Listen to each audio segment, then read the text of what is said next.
Début, c'est moi qui dis la vérité. Cette semaine, le gros morceau de l'actualité médiatique, c'était un événement très heureux. C'est le premier reportage où je fais 10 mois d'enquête, 0 minute d'antenne, c'est pas mon meilleur.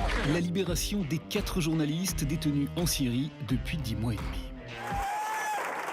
Du coup, nous nous sommes posé une question. Comment les médias s'y prennent-ils pour couvrir un événement d'une pareille ampleur ? Là, pas vous dire que je ne sais pas du tout, mais je veux bien l'apprendre. Eh bien, c'est assez simple, car la petite fabrique de l'info obéit à des codes. À chaque événement, son mode de traitement. Et pour une libération d'otages, eh bien, il existe des rituels, des passages obligés que nous vous proposons de décrypter.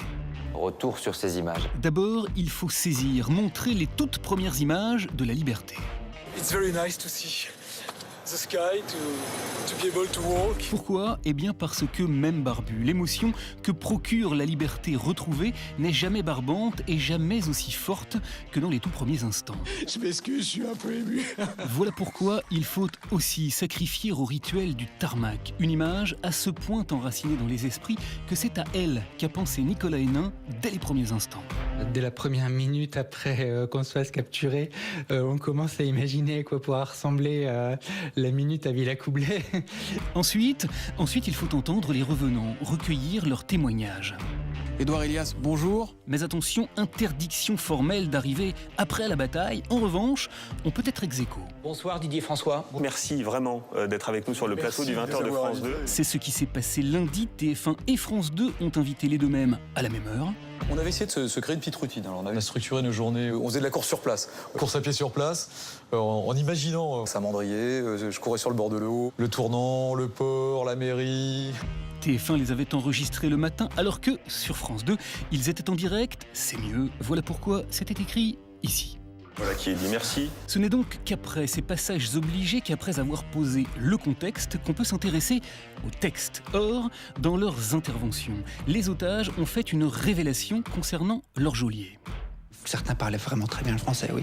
Alors, la petite fabrique de l'information a repris son cours. Le ministre des Affaires étrangères a montré qu'il avait entendu.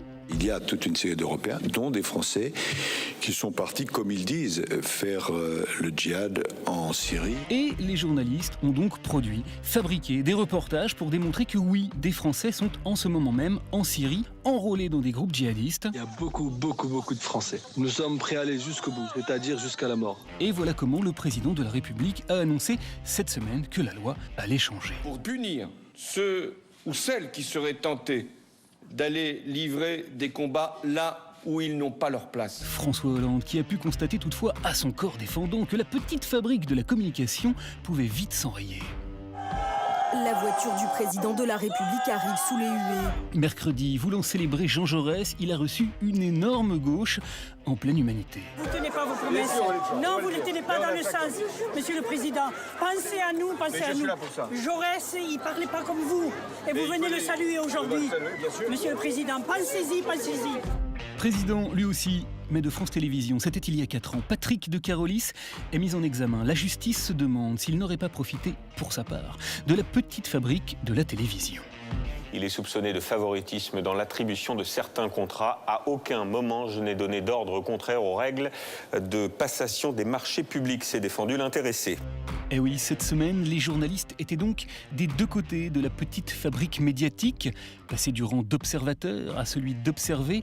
Pas dupes pour autant, ce sont finalement les otages eux-mêmes qui auront décodé bien mieux que nous cette épatante séquence. Édouard Elias, n'ignorant rien de l'écueil qui le guette.